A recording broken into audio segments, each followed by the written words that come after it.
Hi hello అందరికీ నమస్తే. Welcome to our YouTube channel. Firstly మీరు మొదటిసారి మన ఛానల్ని చూస్తున్నట్టయితే please subscribe to our channel.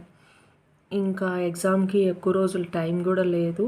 దానికోసమే మనం ప్రాక్టీస్ బిట్స్, లాస్ట్లో ఉండే మోక్ టెస్ట్లు, ఇప్పుడు రెగ్యులర్గా చేసే ప్రీవియస్ క్వశ్చన్ పేపర్స్, ఇవి ఎక్కువగా ప్రాక్టీస్ చేస్తేనే మనము ఈ లాస్ట్ మినిట్లో బాగా స్కోర్ చేయగలుగుతాం అన్నమాట. సో తక్కువ టైంలో ఎక్కువ మార్క్స్ని గెయిన్ చేసే ఒక ప్రాసెస్ అనమాట ఇది. అందులో today we are going to analyse about the English previous question paper. 1 by 1 చూద్దాము. నేను క్వశ్చన్ చదివే టైంలో ఆన్సర్స్ చూసుకుంటూ మీరు ఏమనుకున్నారో ఆన్సర్స్ 1, 2, 3 అని నెంబర్ నోట్ చేసుకోండి.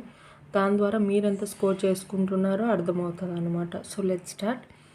First question, a lot of pollution dash caused by factories. Lot of pollution dash caused by factories is. ఎందుకు is అయ్యిందో రీజన్ తెలుసుకుందాము. ఇప్పుడు లాట్ ఆఫ్ పొల్యూషన్ ఇక్కడ ప్లూరల్ గురించి చెప్పట్లేదు అనమాట. ఆర్ అనేది ఇది ప్లూరల్కి సంబంధించింది. హ్యావ్ అనేది కూడా ప్లూరల్లోనే కదా, మనం పాస్ట్ ప్లూరల్కి అయితే హ్యావ్ వాడతామన్నమాట. సో ఇక్కడ ఉండే ఒకే ఒక సింగులర్ ఈజ్ అనమాట. ఈ వర్బ్ ఇక్కడ వాడతాం అనమాట, helping verb. A lot of pollution is caused by factories. Nothing can happen. Nothing can happen. ఇక్కడ ఆల్రెడీ నథింగ్ అంటే ఏమీ జరగదు అని ఆల్రెడీ చెప్పేసినారనమాట. నథింగ్ అనే వర్డ్ని మనం ఒక నెగిటివ్ లాగా యూజ్ చేస్తాం అనమాట. సో అప్పుడు క్వశ్చన్ ట్యాగ్ వచ్చేసరికి ఇక్కడ క్వశ్చన్ ట్యాగ్ని అడుగుతున్నారు కాబట్టి క్వశ్చన్ ట్యాగ్ పాజిటివ్ లాగా చెప్తామన్నమాట. సో ఇక్కడ can he, can it, can't it, can she. ఇక్కడ నథింగ్ కెన్ హ్యాపెన్ అనేది హీ ఆర్ షీ గురించి కాదు, ఏదో ఒక దాని గురించి ఏమీ జరగదు అని చెప్పడం అనమాట. ఏమి అనేది ఇట్కి సంబంధించింది కానీ హీకి కానీ షీకి కానీ సంబంధించింది కాదుగా. సో ఎలిమినేషన్ ప్రాసెస్లో కూడా మనము చేసుకోవచ్చు అనమాట. కాబట్టి ఈ రెండు కాదు. అప్పుడు నెగిటివ్లో ఆల్రెడీ ఉంది కాబట్టి పాజిటివ్లోకే క్వశ్చన్ ట్యాగ్ మారుతుంది కాబట్టి ఇంక ఈ రెండిట్లో చూస్తే ఇది పాజిటివ్ అనమాట. కెన్ ఇట్ అంటే నథింగ్ క్యాన్ హ్యాపెన్ అంటే ఏమైనా జరుగుతుందా, కెన్ ఇట్ అని అడగదాం అన్నమాట. So can it is the answer. Swami replied that he was speaking the truth. Then the head master told him that he would talk to his parents. In the above sentences the word then is used to indicate. ఈ then అనేది ఏంటి? C, is it a feeling, a sequence, an emotion, A location. So ఇక్కడ లొకేషన్కి రిలేటెడే కాదనమాట, ఎమోషనా ఫీలింగా. ఇక్కడ ఈయన గురించి ఏదైనా ఒక ఎక్స్ప్రెషన్ని ఎక్స్ప్రెస్ చేస్తున్నారా, ఆయన ఫీలింగ్ని ఏదైనా చెప్తున్నారా? ఇక్కడ ఆల్రెడీ ఒక సెంటెన్స్ ఇచ్చి దాని కంటిన్యూషన్గా ఇది చెప్తున్నారనమాట. సో అది ఏమవుతుందంటే సీక్వెన్స్ అవుతుంది. So A sequence. Next, she is going to buy a new car. She is going to buy a new car అంటే తను కొనబోతుంది అనేది. So this sentence talks about a future action, A discontinued action, A habitual action, A just completed action. ఇప్పుడే జరిగిన దాని గురించి మనం ఏం మాట్లాడట్లేదు, ఆ సెంటెన్స్ చూస్తేనే అర్థమవుతుంది. హ్యాబిచువల్ యాక్షన్ అంటే రోజు రెగ్యులర్గా చేసేటివి అలాంటివి అనమాట. డిస్కంటిన్యూడ్ యాక్షన్ అంటే దీనికి ముందు ఏదైనా జరిగినట్టు చెప్పి దాని కంటిన్యూషన్గా ఇది చెప్పిన. సో ఇది కాదు, ఇంకా మిగిలింది ఏ ఫ్యూచర్ యాక్షన్ అనమాట. సో ఆ సెంటెన్స్ చూసినా సింపుల్గా అర్థమవుతుంది. జస్ట్ ఎక్స్ప్లెనేషన్ ఉంటే మనం నెక్స్ట్ బిట్స్ ఇలా వస్తాయి అని అర్థం చేసుకోవడానికి ఈ explanation. The plural form of half is HALF, half. So plural ఫార్మ్స్లో ఒకసారి ఎస్ వస్తుంది, ఒక సింగులర్ వర్డ్కి ఎస్ యూజ్ చేయొచ్చు, ఈఎస్ యూజ్ చేయొచ్చు, విఈఎస్ కూడా యూజ్ చేస్తారనమాట. సో అకార్డింగ్ టు ద వర్డ్ని ఏది వస్తుందో చెక్ చేసుకోవాలా. ఇది ప్రాక్టీస్ మీటింగ్లో మాత్రమే ఇలాంటివి ప్లూరల్ వర్డ్స్, సింగులర్ వర్డ్స్ పెట్టగలుగుతాం. So half, halfs. Choose the grammatically correct sentence. Grammatically correct sentence. ఈ కింది ఇచ్చిన వాటిల్లో ఒకటి కరెక్ట్ సెంటెన్స్ ఉందంట. Let's check. I would liking to thanks my tutor. Liking ing form ఎందుకు చెప్తాము? నేను థ్యాంక్స్ చెప్తున్నాను, థ్యాంక్స్ చెప్పాలనుకుంటున్నాను అని చెప్తాం, కానీ అది ఒక కంటిన్యూస్ కాదు కదా, సో ఇంగ్ రాదనమాట. ఐ వుడ్ బి లైక్డ్, ఇది పాస్ట్ అనమాట, సో ఇది కాదు. I would be like to, ఇది కాదనమాట. వుడ్ బీ లైక్ అనేది అట్లా అసలు సెంటెన్స్ ఫామ్ కాదు. So I would like to thank my tutor. I would like to thank my tutor చదివేటప్పుడు మనకు కరెక్ట్గా అనిపిస్తుంది అనమాట. So English is all about practice practice practice. ఎక్కువ ప్రాక్టీస్ బిట్స్ చేయగలిగినప్పుడే మనము ఒక అండర్స్టాండింగ్కి కానీ కరెక్ట్ పెట్టడానికి ఎక్కువ స్కోప్ ఉంటుంది. Choose the modal verb that can be weaker form of must. Must అనేది ఇంకా కంపల్సరీ మ్యాండేటరీ అయినప్పుడు మనం మస్ట్ వర్డ్ యూజ్ చేస్తామన్నమాట. సో ఇక్కడ కింది ఇచ్చిన వాటిలో మస్ట్ మీనింగే వచ్చి అంత పర్టికులర్గా ఖచ్చితంగా అని కాకపోయినా రావాలి అన్న దానికి సందర్భంలో వీకర్ ఫామ్ మస్ట్కి యూజ్ చేయమంటున్నారు. కెన్ అనేది అది ఫ్యూచర్ అనమాట. షెల్ అది ఫ్యూచర్. విల్ ఇవన్నీ ఫ్యూచర్కి సంబంధించింది. కాకపోతే మస్ట్కి షుడ్ తప్పకుండా అనేది యూజ్ చేసే వీకర్ ఫామ్ ఆఫ్ మస్ట్ అనమాట. I don't enjoy watching any sports apart from cricket. So ఇక్కడ ఆల్రెడీ ఏం చెప్పారు, నాకు ఏ స్పోర్ట్స్ పెద్దగా ఇష్టపడను, ఎంజాయ్ చేయను అంటాను, కానీ ఇక్కడ క్రికెట్ని చెప్తున్నారు. సో ఈ సెంటెన్స్ మనం అర్థం చేసుకోవడానికి దీని మీనింగ్ని ఇక్కడ కింద మనము పెట్టొచ్చు అనమాట అర్థం చేసుకోవడానికి. Just apart from cricket, cricket ఒక్కటి ఏదో ఉంది, అదేంటి అమాంగ్ ఆల్, వాటన్నిటిలో కల్లా క్రికెట్. అవుట్ ఆఫ్ వీటిలో except for between the two, ఇక్కడ ఈ క్రికెట్ తప్ప ఇంకా మిగతా అంత స్పోర్ట్స్ని నేను ఎంజాయ్ చేయను. ఈ క్రికెట్ అనేది ఒక ఎక్సెప్షన్ కేస్ కింద చెప్తున్నాడు అనమాట.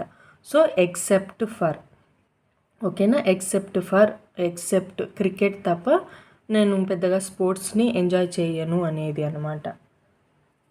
వాటన్నిటిలో కల్లా అనేది కాదు, అవుట్ ఆఫ్ అనేది కూడా అలాంటి మీనింగే. రెండిటి గురించి కంపారిజన్ చేసినప్పుడు అది వాడతాం, కానీ ఈయన చెప్పిన సందర్భానికి అపార్ట్ ఫ్రమ్ అంటే క్రికెట్ తప్ప ఎక్సెప్ట్ ఫర్ అని. While he was sleeping the bell rang. So while he was sleeping the bell rang. This sentence has 2 main classes, 2 subordinate classes, 1 main class and 1 subordinate class, 2 relative classes. So main class, 2 subordinate classes. అసలు classes గురించి ఒక class నేను already videos చేశాను, ఎవరైనా చూడకపోతే back వీడియోస్లో classes గురించి ఉంటుంది. Main class, subordinate, independent, dependent, noun class, verb class, ఇవన్నిటి మీద క్లాసెస్ గురించి క్లాస్ ఉంది ఆల్రెడీ. సో ఇది 1 మెయిన్ క్లాస్, 1 సబార్డినేట్ క్లాస్ అనమాట. Main class the bell rang, subordinate అంటే ఇది ఇండిపెండెంట్, ఇది డిపెండెంట్ అనమాట. సో డిపెండెంట్ అంటే దీని మీద డిపెండ్ అవుతుంది అనమాట. ఫర్ ఎగ్జాంపుల్ ఇది డిపెండెంట్ అంటే సబార్డినేట్ క్లాసు, ఇది మెయిన్ క్లాస్ అనమాట. He was sleeping, while he was sleeping. ఇప్పుడు ఈ సెంటెన్స్ చదివితే మనకి అతను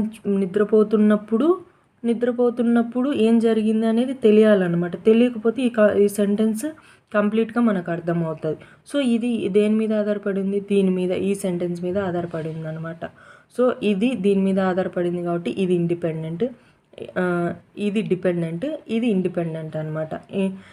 ఇండిపెండెంట్ని మనము మెయిన్ క్లాస్ అంటాము, దీన్ని సబార్డినేట్ క్లాస్ అంటాం అనమాట. ఇక్కడ 2 సెంటెన్స్లు అదే ఉన్నాయి కాబట్టి 1 main class, 1 subordinate class. The graphics in that new computer game I bought are quite good. Dash, I soon got bored with playing it. Even though, so, therefore. Even though, so, therefore. ఇది even though so అనేది అయినప్పటికీ అయినప్పటికీ ఆయన ఏం చెప్తున్నాడు, new computer గ్రాఫిక్స్లో ఉండేది నేను తెచ్చినది చాలా బాగుంది, కూడా కూడా ఐ సూన్ గాట్ బోర్డ్, అయినా కూడా I soon got bored with playing it, అయినా కూడా నాకు బోర్ కొడుతుంది అని అంటాం కదా. అప్పుడు కూడా అనేదాన్ని మనము ఇంగ్లీష్లో ఈవెన్ సో అంటాం అన్నమాట. ఓకేనా. సో ఈవెన్ దో సో అనేటివి అయినప్పటికీ అని. Choose the simple sentence from the following simple sentences. He wanted to meet me, he met me when he wanted, meet me when you want, meet me if you can. అసలు simple sentence, complex, compound ఇవి తెలియాలన్నమాట. Simple sentence ఏంటి, compound sentence అంటే ఏంటి, complex sentence అంటే ఏంటి. Simple సెంటెన్స్కి ఒకటి independent clause ఉంటుంది అనమాట. అదే కాంపౌండ్ సెంటెన్సెస్కి వచ్చేసి 2 ఇండిపెండెంట్ క్లాసెస్ ఉంటాయి. అదే కాంప్లెక్స్ సెంటెన్సెస్ వచ్చేసి 1 ఇండిపెండెంట్ 1 or 2 డిపెండెంట్ క్లాసెస్ ఉంటాయి అన్నమాట. సో దాన్ని మనం వాటిని బేస్ చేసుకొని సింపుల్, కాంపౌండ్, కాంప్లెక్స్ అని డివైడ్ చేసుకుంటాం. సో ఇక్కడ సింపుల్ సెంటెన్స్కి ఏంది 1 ఇండిపెండెంట్ క్లాస్ ఉంటుంది అనమాట. He wanted to meet me, he wanted to meet మీలో ఇది ఏది ఎక్కడ డిపెండ్ అయినట్టు ఎక్కడైనా ఉందా, ఈ సెంటెన్స్ చూస్తానే ఒక కంప్లీట్గా అనిపిస్తుంది. He wanted to meet me, అతను నన్ను కలవాలనుకుంటున్నాడు, అర్థం అయిపోయిందనమాట. He met me when he wanted అని చదివితే హీ మెట్ మీ, ఇక్కడ 2 వేరువేరుగా అనిపిస్తుంది అనమాట. సో వెన్ అనేది ఇలా ఒక కంజక్షన్ లాగా యూజ్ చేసినప్పుడు మనకు అర్థమైపోతుంది ఇది సింపుల్ కాదు అని. సో సింపుల్ సెంటెన్స్కి జస్ట్ ఒక ఇండిపెండెంట్ క్లాజ్ ఉంటుంది అన్నమాట.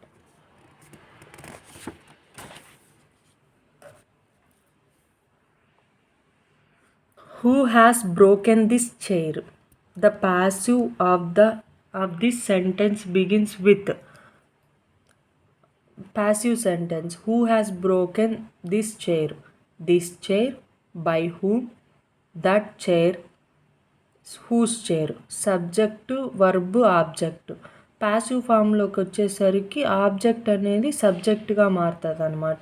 ఆబ్జెక్ట్కి ఫ్రంట్ సైడ్ వచ్చేస్తుంది ఆటోమేటిక్గా. ఇప్పుడు who has broken this chair, ఓకేనా. అప్పుడు ఇది క్వశ్చన్ ఫామ్లో ఉంది కాబట్టి క్వశ్చనింగ్ ట్యాగ్లో ఉన్న సెంటెన్స్ని పాసివ్లో మార్చేటప్పటికి బై ముందు వచ్చేసి by whom this chair was broken అని వస్తుంది అనమాట. జనరల్గా అయితే this chair was broken by whom అని డైరెక్ట్గా వచ్చేదన్నమాట.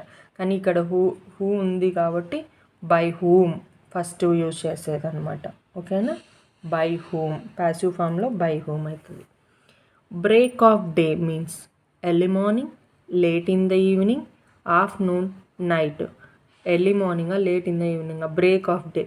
ఇప్పుడు బ్రేక్ఫాస్ట్ అంటాం కదా, ఇది అంతా ఎప్పుడు బ్రేక్ఫాస్ట్ ఎప్పుడు చేస్తాము, మార్నింగే కాబట్టి బ్రేక్ ఆఫ్ డేని మనము ఎర్లీ మార్నింగ్గా తీసుకుంటాం అన్నమాట. మీనింగ్ సినానిమ్ లాగా అనమాట. Choose the antonym of the word specific. Antonym అంటే opposite word. First specific meaning తెలియాలా, ఆ మీనింగ్ తెలిసినప్పుడే మనం ఆపోజిట్ చెప్పగలుగుతాం.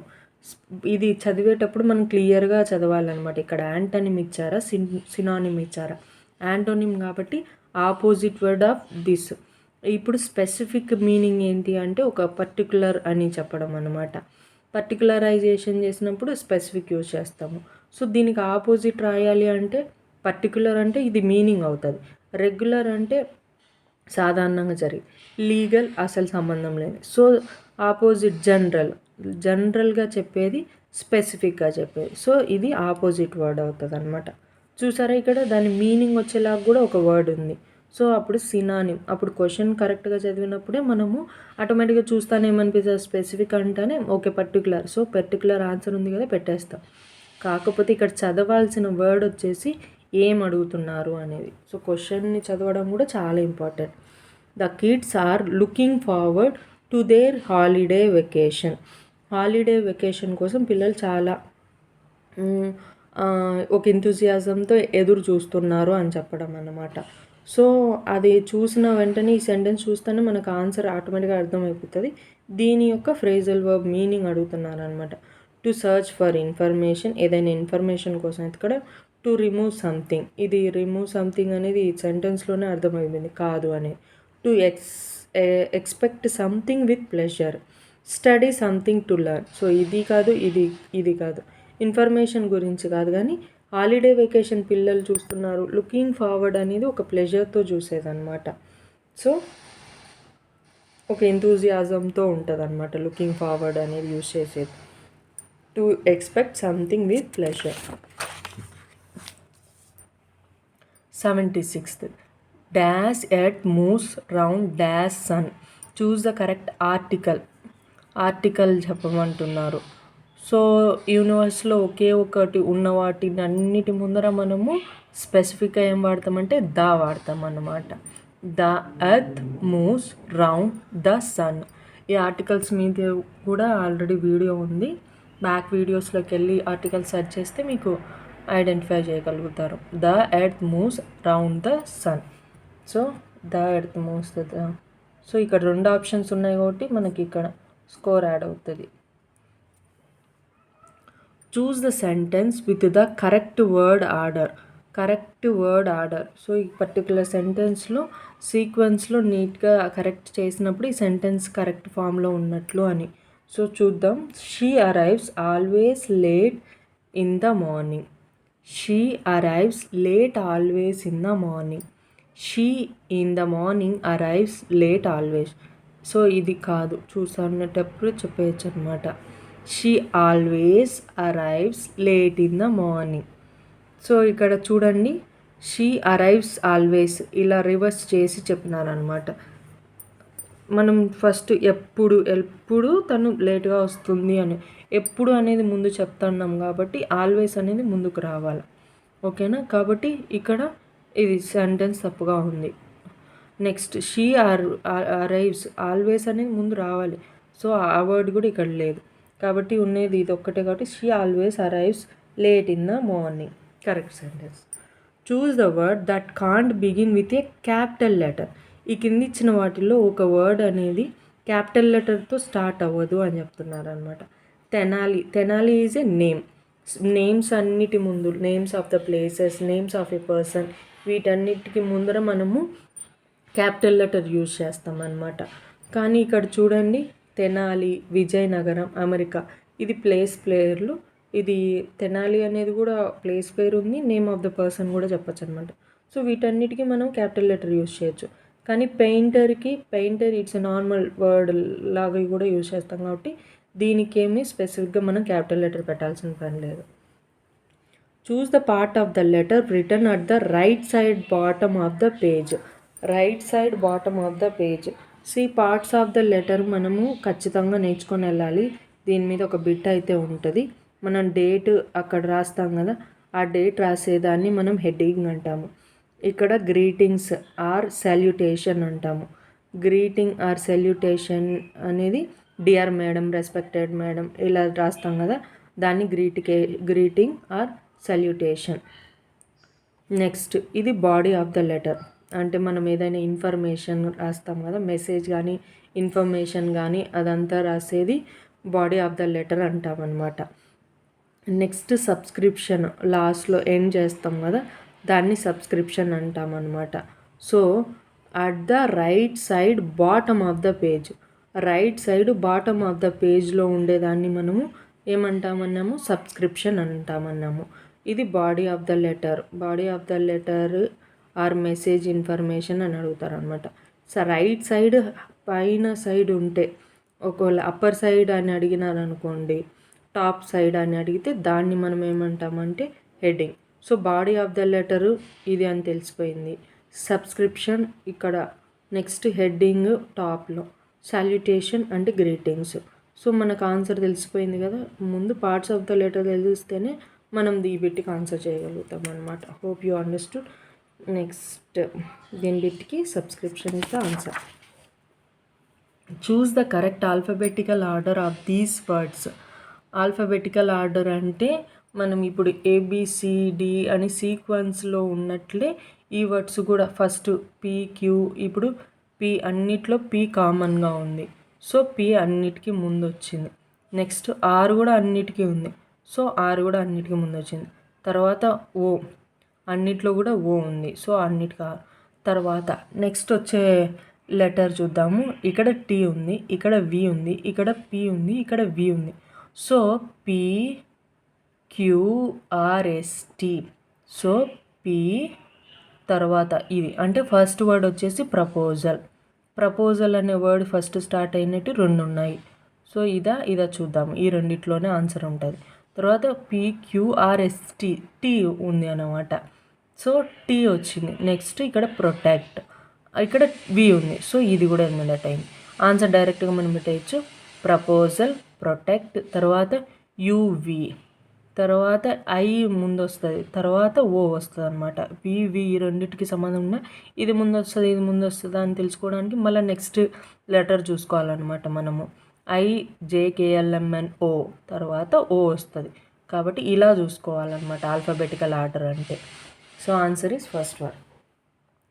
చూస్ the correct spelling of the word.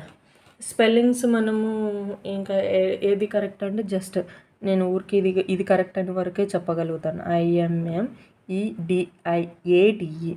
కానీ ఇవి ఎప్పుడు మనకు వస్తాయంటే నెంబర్ ఆఫ్ వర్డ్స్ని, స్పెల్లింగ్స్ని మనము చూసినప్పుడు, ప్రాక్టీస్ చేసినప్పుడే ఆ బిట్ని మనం చెప్పగలుగుతాం అనమాట. Choose the suffix that can be used to make the past form of the verb burn. బర్న్కి పాస్ట్ ఫామ్ ఏంది అసలు? బర్నిడా. So past form of burn వచ్చేసి బర్న్ట్ అనమాట.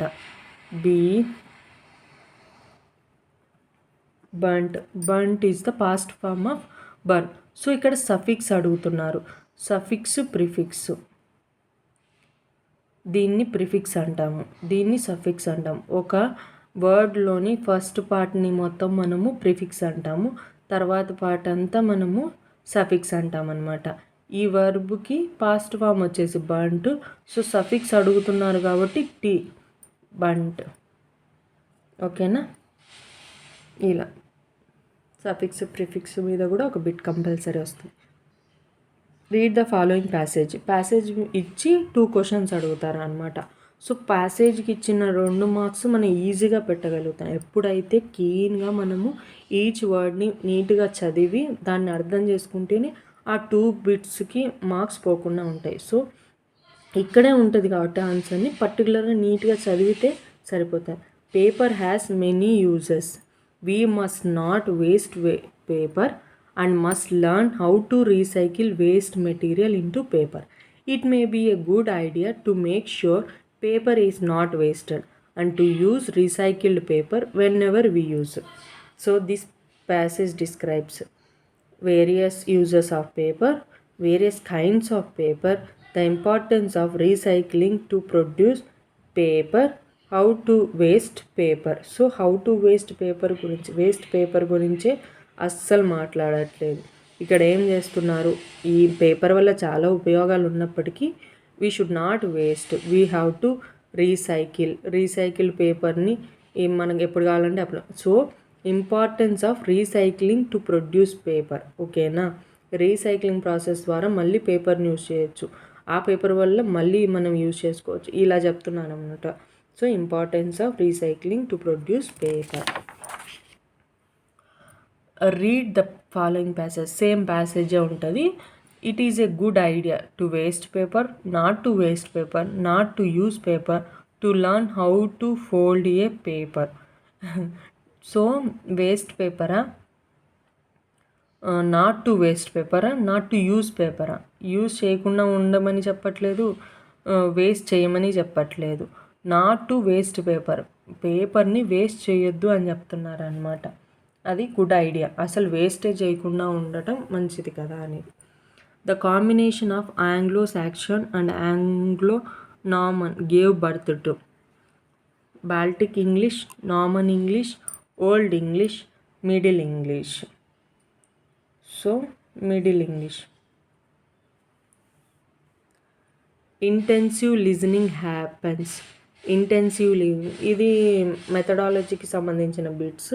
మెథడాలజీకి సంబంధించి 4 to 5 బిట్స్ ఉంటాయి అన్నమాట. లాస్ట్ 4 to 5 బిట్స్ మెథడాలజీకి సంబంధించి ఉంటాయి. Intensive listening happens while listening, pre listening, post listening, automatic listening. So intensive listening అనేది వినేటప్పుడే ఉంటుంది అన్నమాట. వినక ముందు కాదు, విన్న తర్వాత కాదు, వినేటప్పుడే ఇంటెన్సివ్ లిజనింగ్ ఉంటుంది. The following is not a part of analytic method.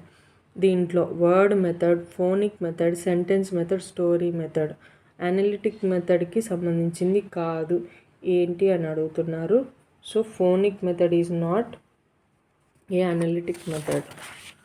Next, the following is not a technique. వీటిల్లో ఒకటి టెక్నిక్ కాదంట. Role play, pair work, language game, suggestopedia అనేది ఒక టీచింగ్ మెథడ్ అన్నమాట. ఇది ఒక టెక్నిక్ కాదు, ఇది టీచింగ్ మెథడ్. సో ఇది. Next, the use of mother tongue is discarded అంటే తొలగించబడ్డం. మదర్ టంగ్ని యూనివర్సిటీ మెథడ్లో, డైరెక్ట్ మెథడ్లో, బైలింగ్వల్ మెథడ్లో, డాన్సన్స్ మెథడ్లో. సో డైరెక్ట్ మెథడ్లో లాంగ్వేజ్ని, మదర్ టంగ్ని డిస్కార్డ్ చేశారు. Selection and gradation are the principles that are used in content organisation of the syllabus, lesson planning, framing a time table, making teaching learning method TLM. So selection and gradation are the principles use చేసేది ఎందులో అంటే content organisation of the syllabus. So మనం exam అయ్యేలోపు ఇలాంటి బిట్స్ని చాలా చేసుకుందాము. hope it is very helpful to you. Please share and please like the video. Please subscribe to our channel. Thank you.